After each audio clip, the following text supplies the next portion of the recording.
So everybody's here. You guys ready? We got 11:15. Hold on one second. Let me get this recorded.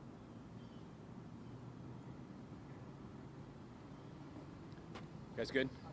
All right. Good morning. I'm Sergeant Cater with the Jacksonville Sheriff's Office Violent Crimes Unit. At around 8:15 this morning, officers responded to the 1100 block of West 22nd Street in reference to a shooting.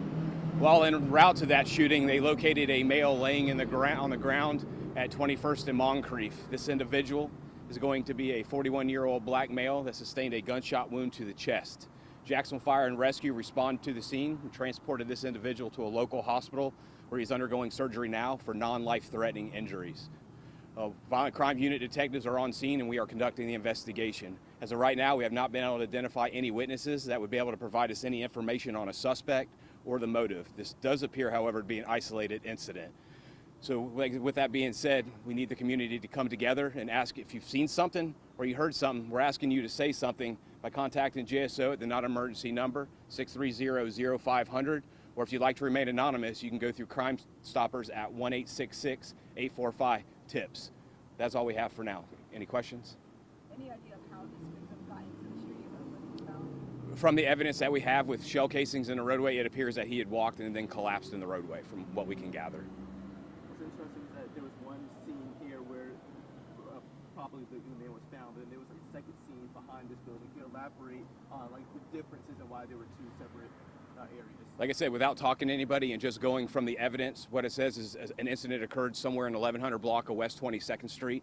Apparently from the evidence, there was a shooting incident where that individual then traveled to the intersection where he collapsed and where JFRD arrived and officers located him.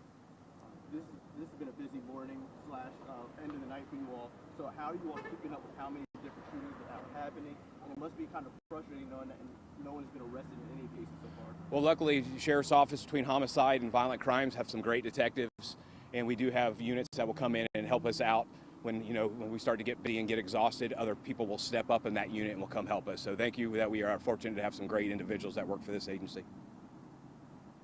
And I guess just kind of following up with that, like you said, message to the community following today's morning of kind of repeated incidents.